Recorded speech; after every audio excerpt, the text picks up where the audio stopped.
अब हम पढ़ेंगे रासायनिक समीकरण के प्रकार। रासायनिक समीकरण के प्रकार, टाइप्स ऑफ केमिकल इक्वेशन। रासायनिक समीकरण के प्रकार। रासायनिक समीकरण कितने प्रकार का होता है, या हम रासायनिक समीकरण के अलावा रासायनिक अभिक्रिया भी बोल सकते हैं कि रासायनिक अभिक्रिया कितने प्रकार की होती है। रासायनिक अभिक्रिया कितने प्रकार की होती है। देखिए, सबसे पहली अभिक्रिया होती है रासायनिक अभिक्रिया में, सबसे पहली अभिक्रिया है संयोजन अभिक्रिया। संयोजन अभिक्रिया, इसको आप संयुग्मन अभिक्रिया भी बोल सकते हो। संयुग्मन अभिक्रिया। दूसरी अभिक्रिया होती है वियोजन अभिक्रिया। वियोजन, संयोजन के ऑपोजिट होती है वियोजन। वियोजन अभिक्रिया, इसको हम बोल सकते हैं, वियोजन के अलावा आप अपघटन अभिक्रिया भी बोल सकते हो। अपघटन अभिक्रिया।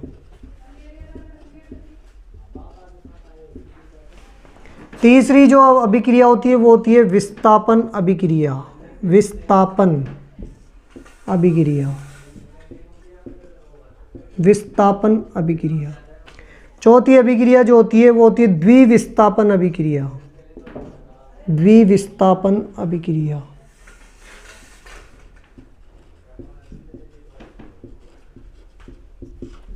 और पांचवी अभिक्रिया होती है ऑक्सीडेशन और रिडक्शन अभिक्रिया। उपचयन तथा अपचयन अभिक्रिया। उपचयन तथा अपचयन अभिक्रिया। ये 5 प्रकार की अभिक्रियाएं हैं रासायनिक अभिक्रिया। 5 प्रकार की केमिकल रिएक्शन के प्रकार होते हैं, रासायनिक अभिक्रिया के प्रकार होते हैं। इन पांचों अभिक्रियाओं के बारे में हम चर्चा करेंगे। सबसे पहली अभिक्रिया है संयोजन अभिक्रिया, जिसको हम संयुग्मन अभिक्रिया भी कहते हैं।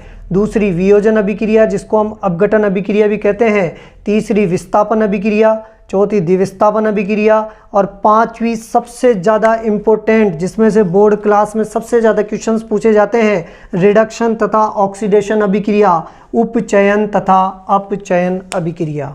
चलिए बात करते हैं हम पहली अभिक्रिया की। पहली अभिक्रिया का नाम है संयोजन अभिक्रिया या संयुग्मन अभिक्रिया। फर्स्ट अभिक्रिया है आपकी संयोजन अभिक्रिया।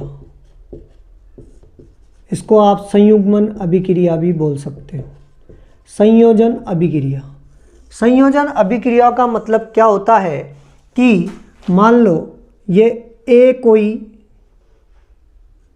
अभिकारक है और प्लस बी कोई अभिकारक है, यानी दोनों अभिकारक मिलकर एक एकल उत्पाद का निर्माण करें, यानी ए और बी। ये दो अभिकारक हैं।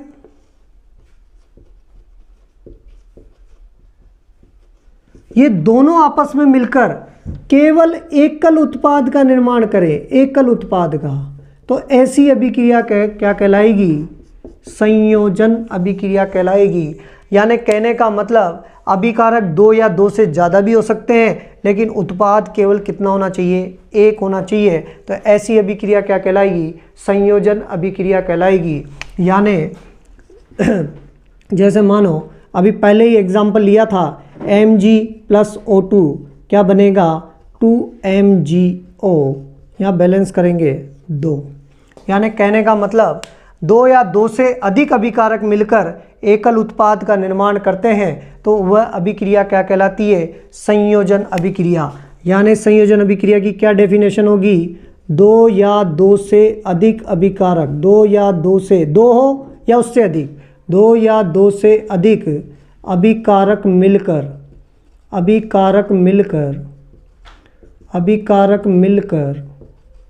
एकल उत्पाद का निर्माण करें।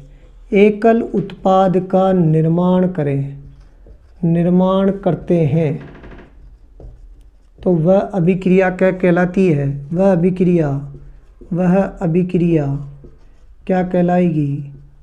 संयोजन अभिक्रिया कहलाती है। संयोजन या संयुग्मन अभिक्रिया कहलाती है। संयुग्मन अभिक्रिया कहलाती है। अभिक्रिया कहलाती है। पहचानने का तरीका संयोजन अभिक्रिया का, उत्पाद केवल एक होगा। अभिकारक कितने भी हो सकते हैं, 2 भी हो सकते हैं या 2 से अधिक भी हो सकते हैं। जब 2 या 2 से अधिक अभिकारक मिलेंगे, एकल उत्पाद का निर्माण करेंगे, तो ऐसी अभिक्रिया क्या कहलाएगी, संयोजन अभिक्रिया कहलाएगी। दूसरी अभिक्रिया की बात करें अपन, दूसरी अभिक्रिया कौन सी है हमारे पास, वियोजन या अपघटन अभिक्रिया। वियोजन या अपघटन अभिक्रिया।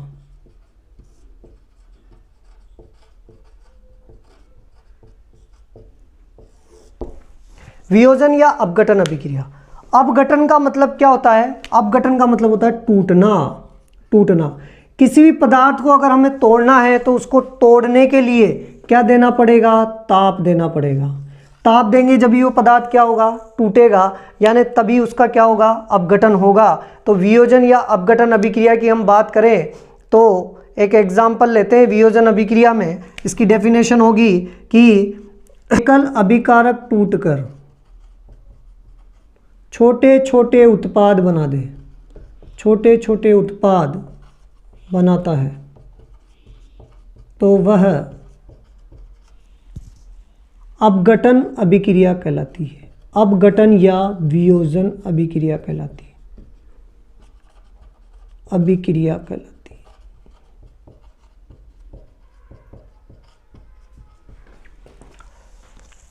है। एग्जाम में क्वेश्चंस पूछा जाता है कि संयोजन और वियोजन अभिक्रिया एक दूसरे की अपोजिट क्यों होती है।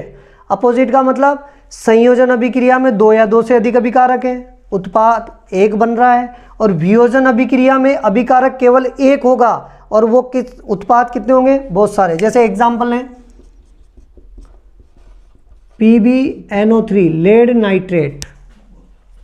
अगर इस लेड नाइट्रेट को ताप दिया जाए तो टूटेगा।